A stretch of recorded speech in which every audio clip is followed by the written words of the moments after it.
Kabanata 7121. Mabilis na pinigilan ni Harvey si Mrs. Hoffman, na gustong yumuko ang kanyang tuhod. Ngumiti siya at sinabing, "It's fine, no need for formalities. Nag-effort naman ako, pero ang talagang nagligtas sa iyo ay si Clarion. Huwag mong ipagkamali ang iyong tagapagligtas sa iba." Ipinikit ni Mrs. Hoffman ang kanyang mapang-akit na mga mata. "Mr. Representative, masyado kang humble. Narinig ko na ang lahat kay Mr. Clarion. Kung wala ang pagpupumilit mo, hindi ko maisip kung ano ang mangyayari sa akin." Kinikit ni Hale ang kanyang mga mata at taimtim na nagsalita, "Mr. Representative, pagkatapos ng sinabi mo, sa tingin ko ay hindi tapat para sa akin na patuloy na itago ang aking mga sekreto. Alam mo kung bakit ako hinahabol sa pagkakataong ito. Masasabi ko sa iyo na mayroon nga akong kabanata ng pag-akyat.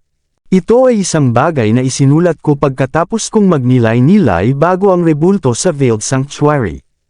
Gayunpaman, ito ay nakasulat sa mga bogtong. After so many years, kahit ako ay hindi ko pa rin maintindihan. Kung interesado ka, nakaimbak ito sa isang storage box sa Grand City Central Plaza. Nagtakda ako ng password na walang makakaalam, na 6 na 6. Minsan, kung mas madali ang isang bagay, mas mahirap para sa isang tao na umasa." Natawa si Hale sa sarili habang nagkibit-balikat. Gulat na ekspresyon ang ipinakita ni Harvey nang sabihin ni Hale ang mga katagang iyon, at naging mas malamig ang kapaligiran sa silid. Hindi niya inaasahan na mayroon nga pala si Hale ng tinatawag na Chapter of Ascension at gusto pa niya itong ialay sa kanya. Kahit si Mrs. Hoffman ay nanginginig habang sinasabi niya, "Hale, hindi mo ba nabanggit na hindi ka nagkaroon ng ganoon?" Ito ay malinaw na Mrs. Hoffman ay dapat na nagtanong ng parehong tanong, ngunit si Hale ay tinanggi ang pagkakaroon nito. Napangiti si Hale, "Wala kang sikreto, honey. Siyempre hindi ko masyadong ipaalam sa'yo. Ginagawa ko ito para protektahan ka, naiintindihan mo ba? Kaya huwag mo akong sisihin." Hinawakan ni Hale ang kamay ng kanyang asawa at pagkatapos ay sinabi, "Sa totoo lang, ang kabanata ng pag-akyat sa langit ay mas makapangyarihan kaysa sa iniisip ng iba. Maliban sa paraan upang maabot ang pagkakaisa sa pagitan ng kalikasan at tao, higit sa lahat, mayroong paraan upang pilitin ang mga nasa demi-union na umakyat sa unity. Siyempre, compared sa proper training, may flaw sa paggawa nito. Ngunit sa sandaling magawa iyon ng isang tao, halos hindi na siya magagapi sa mundong ito. Sa kasamaang palad, matapos akong salakayin sa lahat ng mga taon na ang nakalipas, ako ay nasugatan, at hindi ko na nabawi ang aking kapangyarihan bilang isang tunay na mandirigma. Iyon ang dahilan kung bakit hindi ko lubos na magamit ang kabanata ng pag-akyat sa lahat ng mga taon na ito. Kung hindi, naging invincible na ako. Ngunit may mga pagkakataong maiisip ko na kung hindi ko naintindihan at naisulat ang kabanata ng pag-akyat na ito, marahil ay hindi ko na kailangang gugulin ang kalahati ng aking buhay sa pamumuhay ng walang tahanan."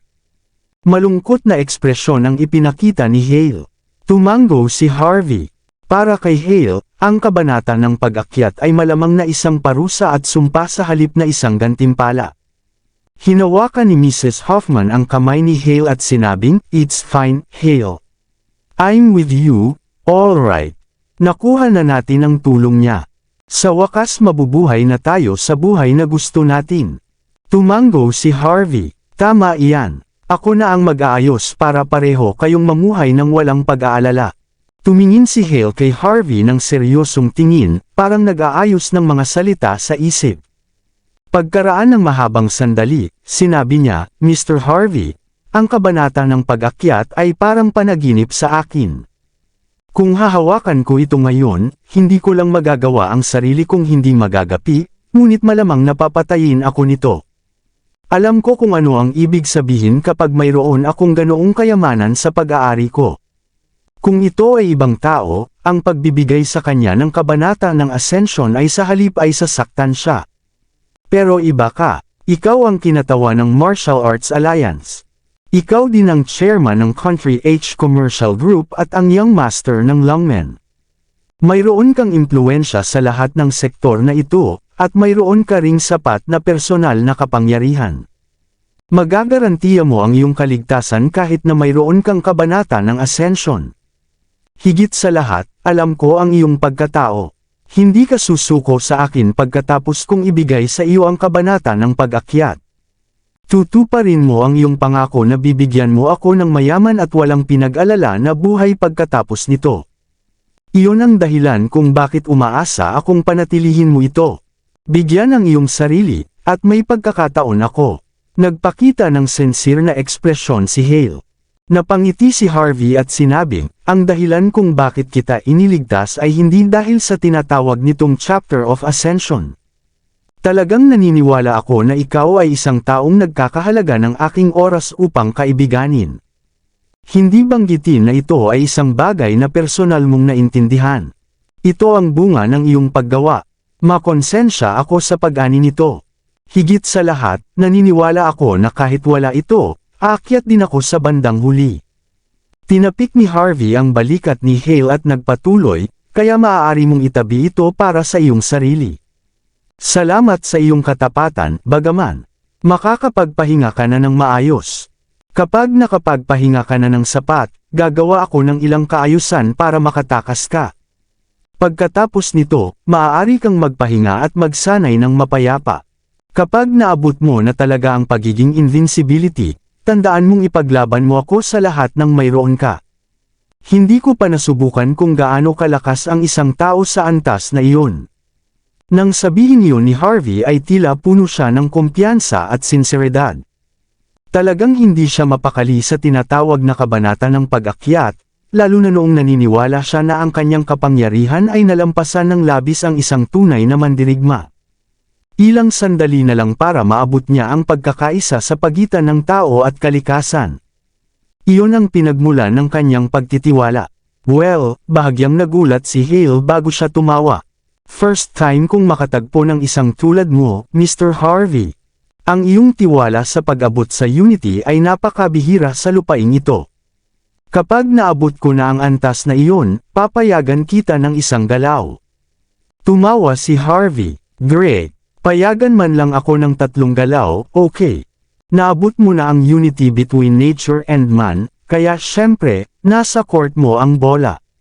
Mangyaring bigyan ako ng ilang kapansanan noon. Pagkatapos noon, muling tinapik ni Harvey ang balikat ni Hale at sinabing, sige, tapusin na natin ang pag-uusap natin dito. Dapat kang magpahinga at ayusin ang iyong enerhiya dito upang dahan-dahan kang makabawi.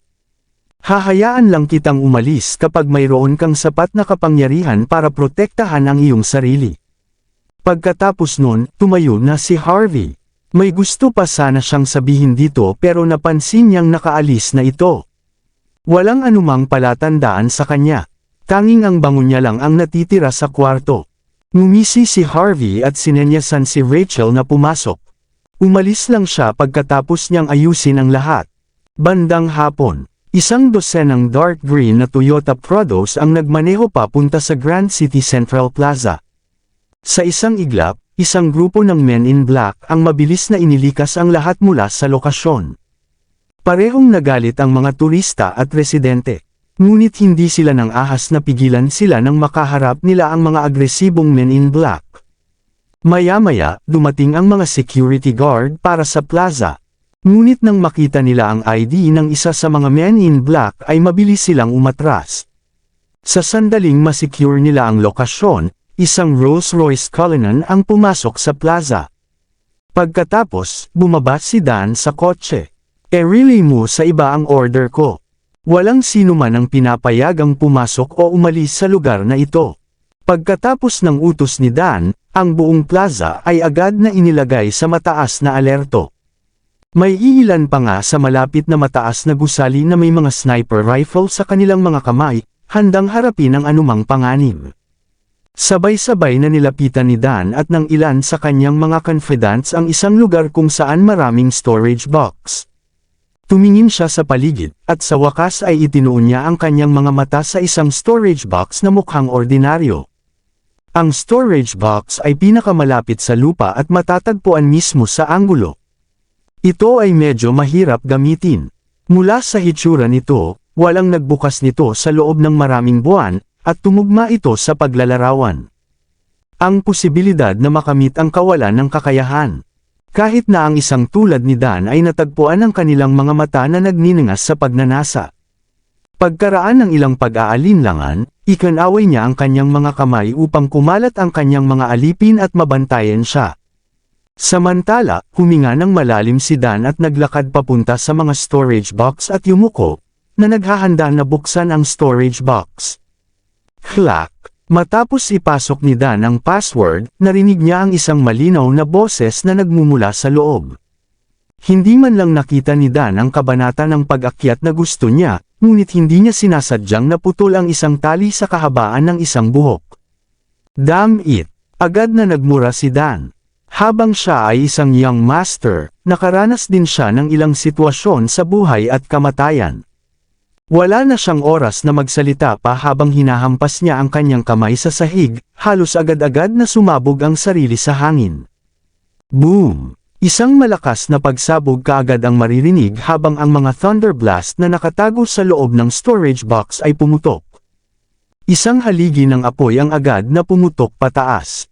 Lahat ng mga gwardya at mga pinagkakatiwalaan ni Dan sa paligid niya ay agad na binawian ng buhay sa sandaling iyon. Ang lugar sa paligid ng storage box ay agad na naging mga guho.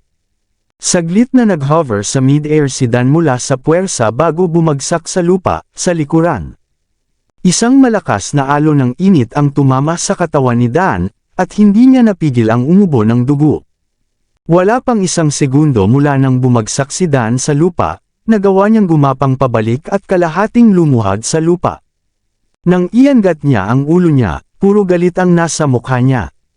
Mas galit siya dahil nahulog siya sa bitag ng isang tao kaysa sa matinding sakit na naramdaman niya sa kanyang katawan.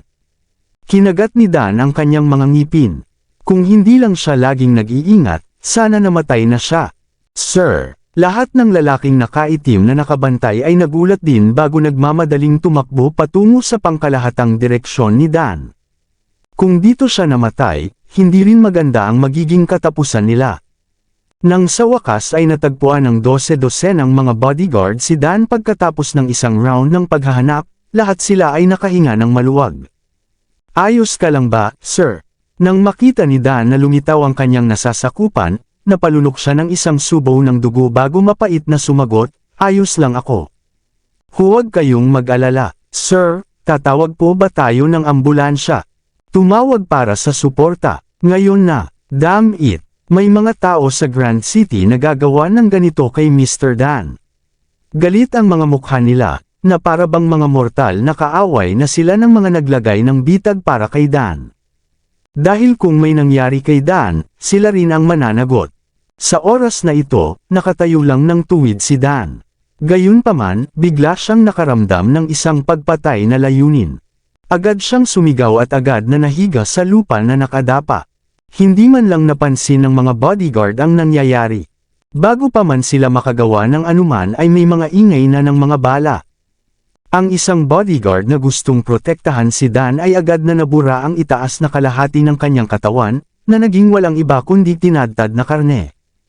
Ang mga baril na may mga bala ay para sa mga elite ng martial arts. Anak ng tinapa. Si Dan, na nakahandusay sa lupa, ay naramdaman na lamang ang panginginig na gumagapang sa kanyang gulugod. Mabilis siyang gamulong sa malapit na drain. Bilis! Protektahan si Mr. Dan. Binaliwala ng ibang mga bodyguard ang lahat at naging mga mitsheld para kay Dan. Thud! Thud! Thud! Mga tunog ng sunod-sunod na putok ng bala ang narinig. Agad na nawala ang ulo ng isang bodyguard.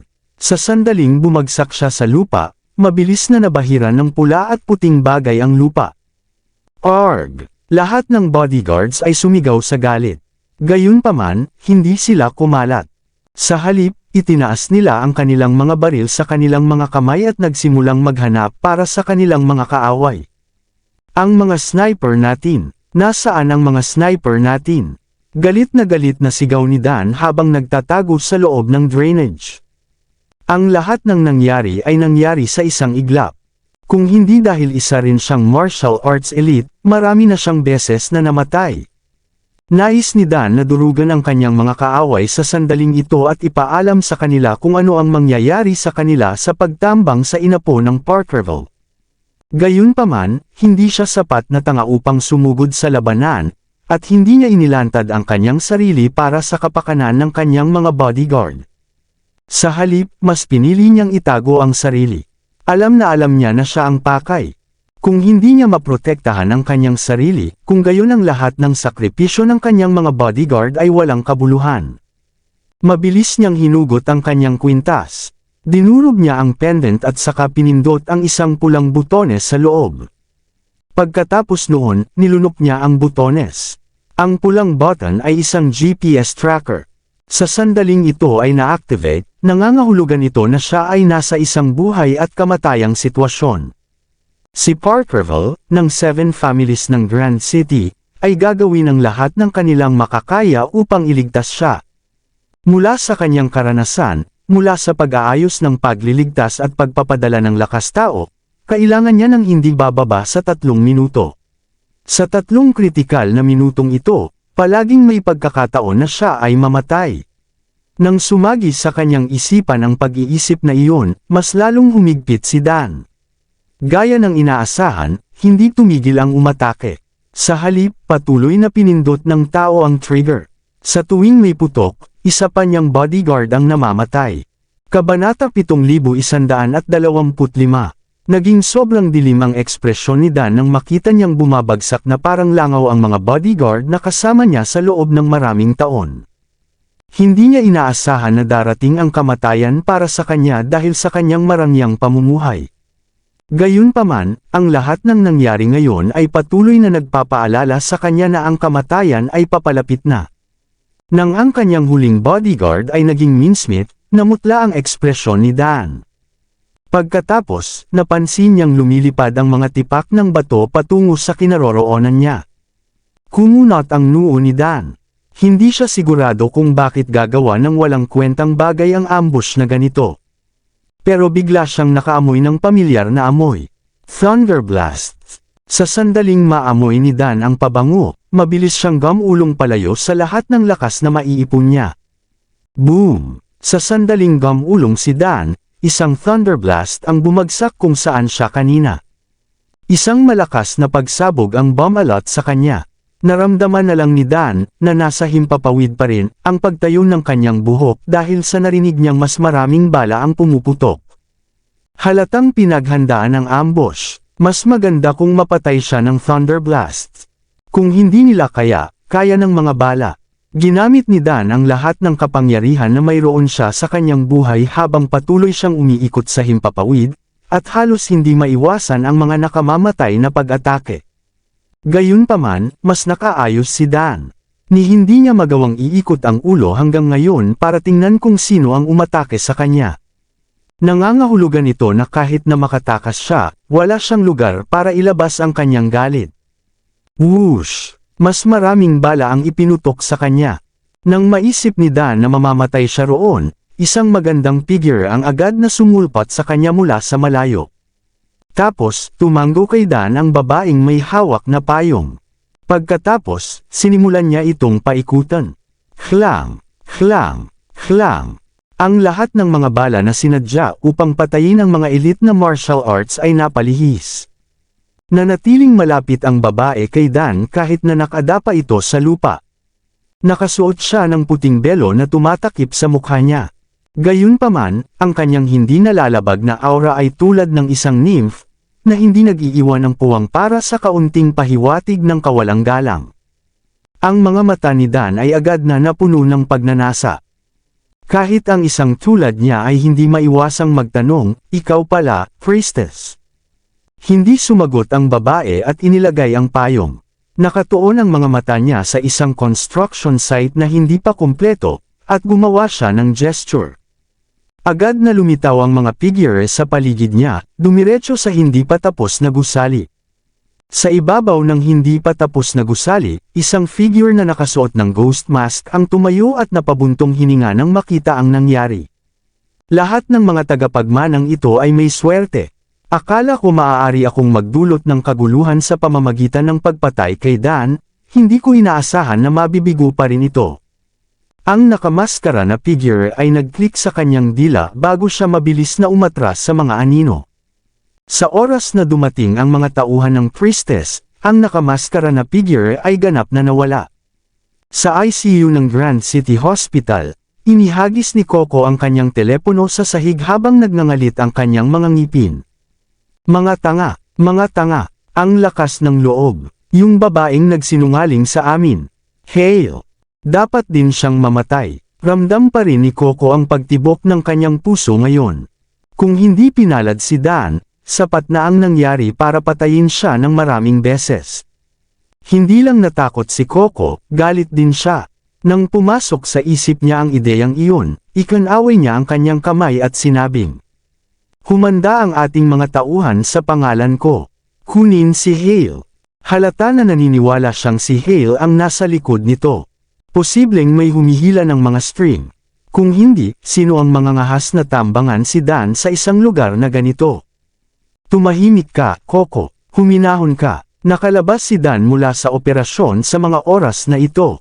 Habang nakabenda siya, maayos naman ang ginagawa niya. Halatang hindi siya nasaktan ng husto.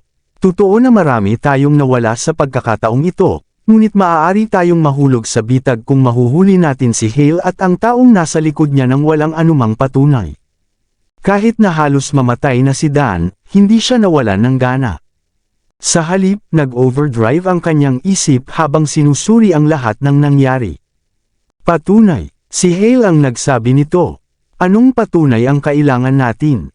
Halos umungol si Coco. Not to mention, tinambangan ka nang nasa plaza ka. Hindi mo kailangang maging matalino para malaman na ang lahat ng ito ay taktika ni Hale. Gusto niyang patayin ang kapatid ko. Pagkatapos ay papatayin ko siya at ang kanyang buong pamilya. May galit lang sa mga mata ni Coco. Huminga ng malalim si Dan at tinapik ang balikat niya. Tama ka, ito ang bitag ni Hale. Pero ang problema, sinabi ba niya sa atin ang balitang ito? Sinabi niya bang pumunta tayo doon? Hindi niya ginawa, tama ba? Agad na nagdilim ang ekspresyon ni Coco. Nagbayad siya ng mataas na presyo para sa impormasyong ito, ngunit hindi niya inaasahan na mahulog sa isang bitag sa halip. Kung hahabulin niya si Hale dahil dito, wala siyang mapapala kung hindi ang pagiging biro ng lungsod. Ngunit kung hindi niya ito kayang lunukan. Huminga ng malalim si Coco. Dahil alam natin kung sino ang nagtakda nito, hindi ito magtatapos dito.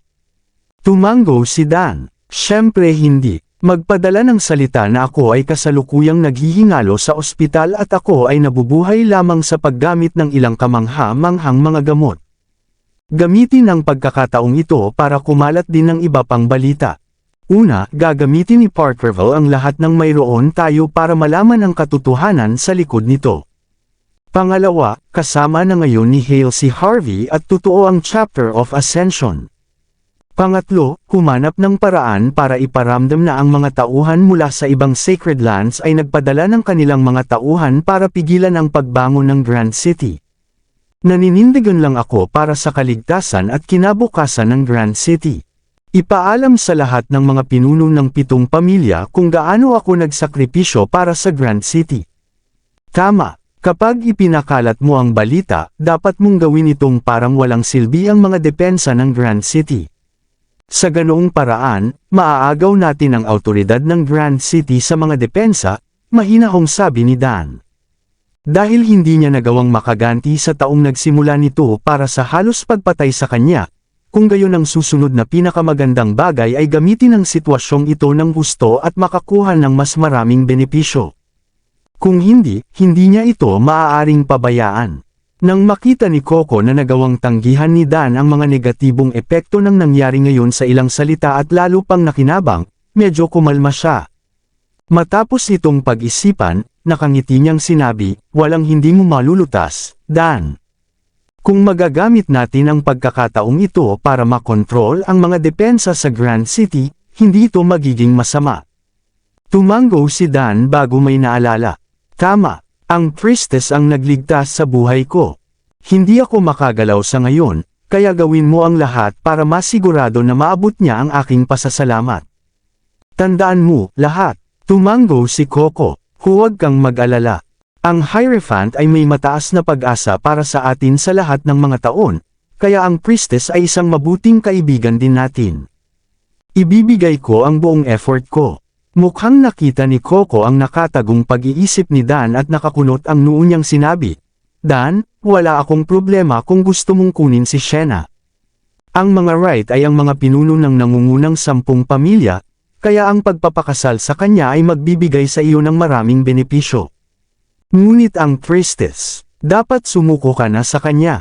Maaaring gusto siyang kunin ng Hierophant bilang kanyang anak. Kahit na siya ay magpakasal, siya ay magpapakasal sa isang tao mula sa iba pang mga sacred lands. Huwag gumawa ng anumang padalos-dalos. Walang sinuman sa atin ang makakaharap sa galit ng Hierophant.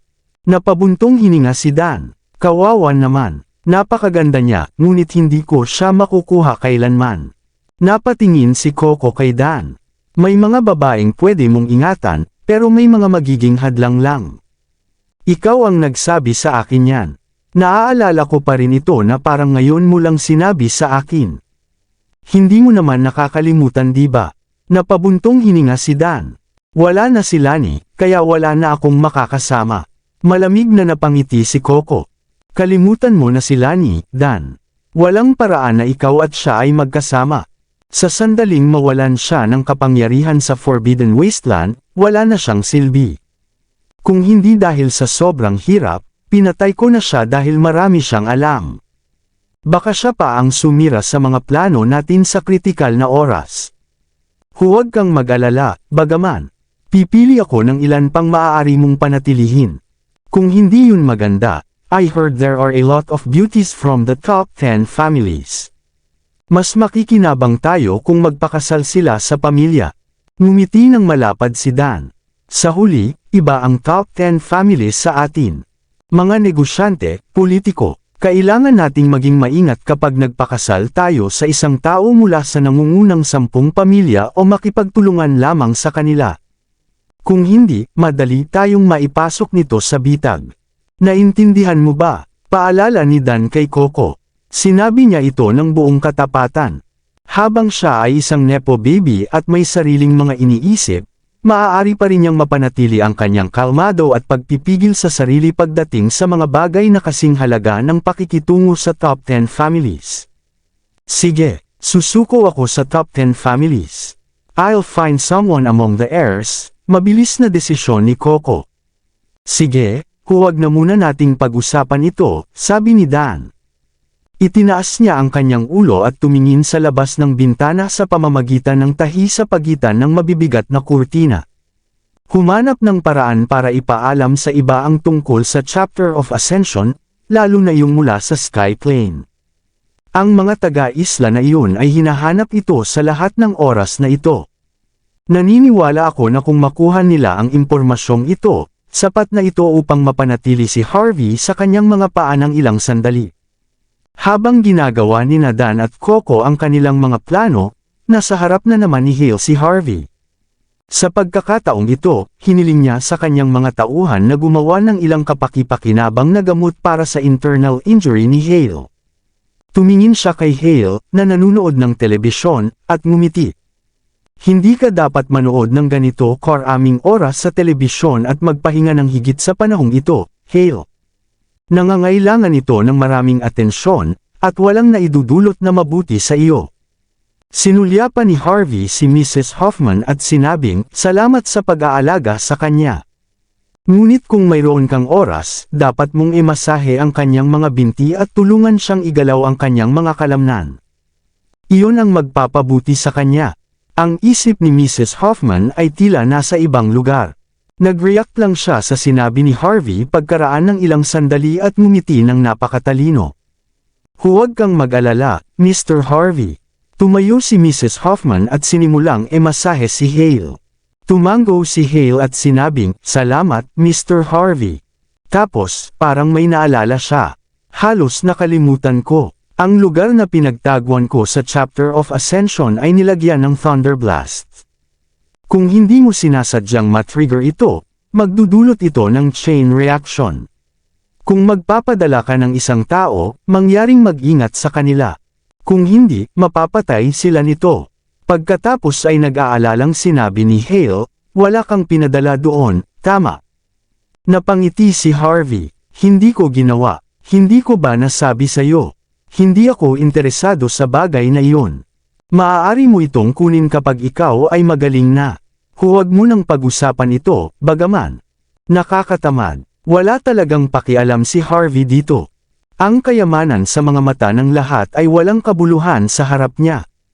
Nanginginig si Mrs. Hoffman habang minamasahe niya si Hale.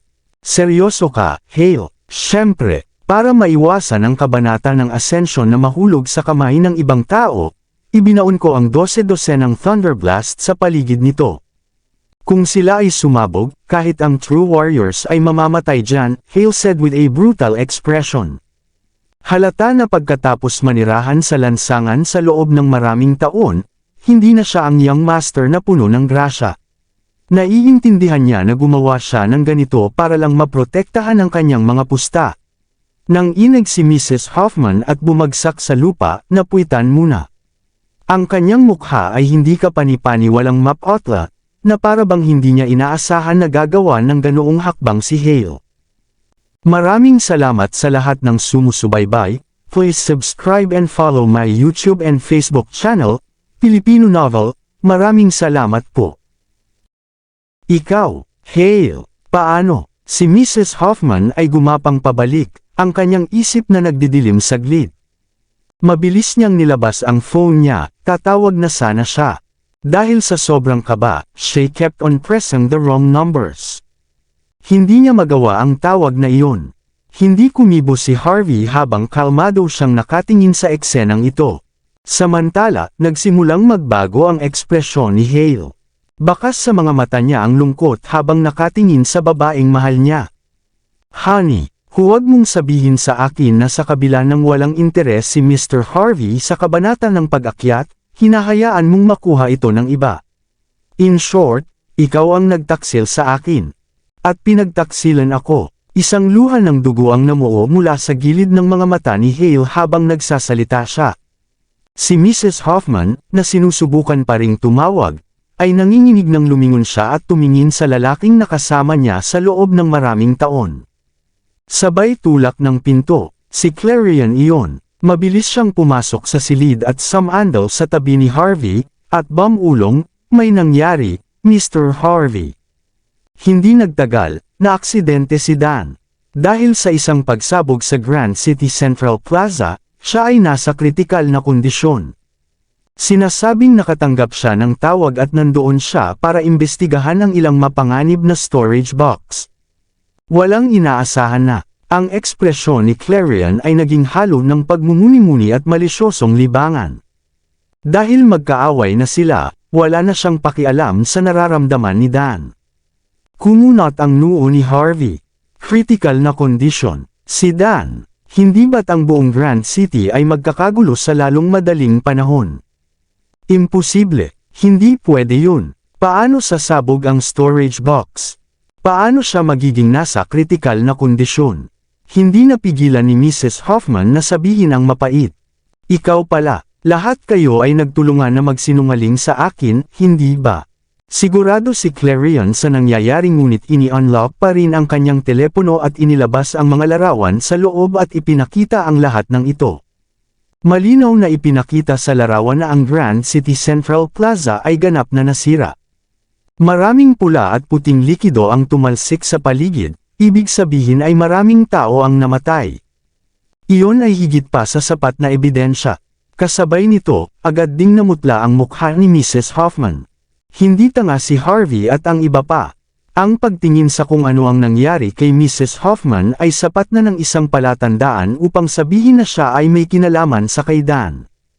Sa pagtingin sa kung paano nalilito pa rin si Clarion, sinabi ni Harvey ang ilang mga salita sa kanya at mabilis na ipinaalam sa kanya ang nangyari.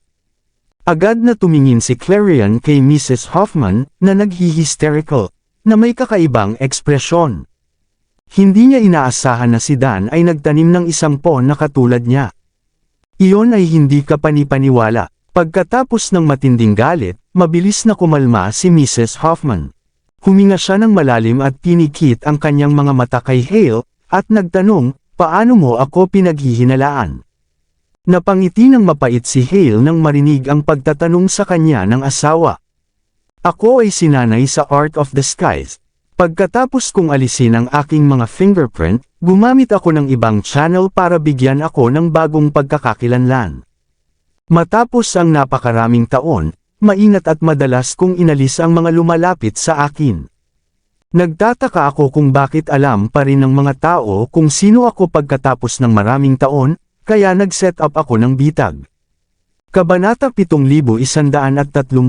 Sa pagsasalita tungkol dito, sumigaw si Hale, at ang kanyang mukha ay sobrang malungkot. Ang katabi niya sa unan araw-araw na natutulog kasama niya ay talagang ang taong nagtaksil sa kanyang sarili, paano ba matatanggap ng sinuman ang ganoong bagay? Mahinang sinabi ni Hale, para sa akin, ayaw kong maging ikaw ang taong ito. Kung tutusin, nakasama mo ako sa loob ng maraming taon at nagdusa ng labis. Matagal na kitang itinuring na nag-iisang miyembro ng pamilya ko. At para sa isang kamag-anak na tulad mo na ipagkanulo ako, tiyak na masasaktan ako ng labis. Kaya pala may ganoong mga pag-atake. Umaasa ako noon na ipagbibili ako ni Mr. Harvey pagkatapos malaman ang tunay kong pagkatao at malaman na mayroon akong chapter of ascension. Sa ganitong paraan, magagawa ko rin ang sarili kong mga plano ng may kapayapaan ng isip. Ngunit sa hindi inaasahan, si Mr. Harvey ay hindi interesado sa aking chapter of ascension o ang kabanata ng pag-akyat. Sa halip, ikaw na palagi kong katabi sa pagtulog, ay nagtaksil sa akin. Mula sa puntong ito, ikaw ang nagtaksil sa akin at hinayaan si Camilla na matuklasan ang aking mga bakas. Nang marinig ito, hindi sinisi ni Harvey si Hale, ngunit nag-isip sandali at sinabing, gaya ng dati, nagkataon tayong dalawa, kaya hindi ko kailangang mag-alinlangan na iligtas ka. Normal para sa iyo na gamitin ang kabanata ng pag-akyat upang subukan kung ang puso ko ay interesado dito. Gayunpaman, natatakot ako na hindi mo inaasahan na pagkatapos ng huling pagsusulit, magkakaroon ng hindi inaasahang sorpresa. Si Harvey ay may hitsura ng sarkastiko nang banggitin niya ang mga salita, ang hindi inaasahang sorpresa. Naunawaan ni Clarion sa oras na ito, ngunit may hindi nasisiyahang tingin sa kanyang mga mata. Hale, okay ka lang. Desperado ka naming niligtas kagabi. Hindi ka lang nagpasalamat na okay ka, pero ginagawan mo pa kami ng ganito.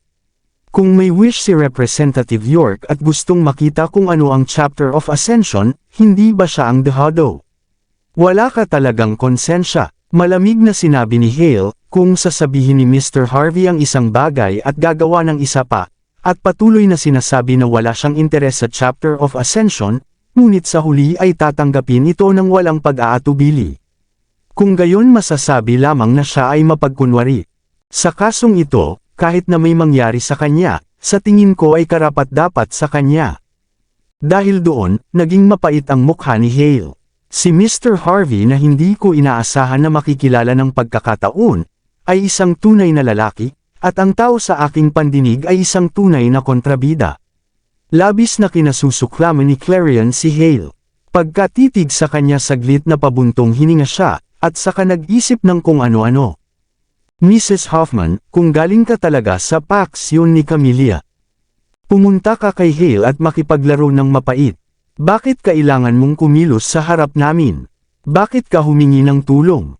Walang saysay iyan. At saka, parang hindi peke ang takot mo noon, di ba? Malumanay na sabi ni Harvey, actually, madaling intindihin. Ang tunay na katapatan ni Mrs. Hoffman ay nasa kay Camilla, tama ba? Kung tutusin, ikaw ay isang tagalabas. Kaya normal na hindi mo naiintindihan ang mga bagay na ito at ang impormasyon ay hindi alam sa kanya. At hindi direktang masasabi ni Mrs. Hoffman na siya ay isang undercover na ahente, dahil sa kasong ito, katumbas siya ng pagtataksil kay Camilla. Kaya makatuwiran na humingi ng tulong sa amin. At saka, baka ang pagkuha ng pagkakataon ay makakaladkad sa atin sa tubig upang tayo at si Dan ay makikipaglaban hanggang kamatayan. Ito ay isang pambihirang tagumpay para kay Mrs. Hoffman.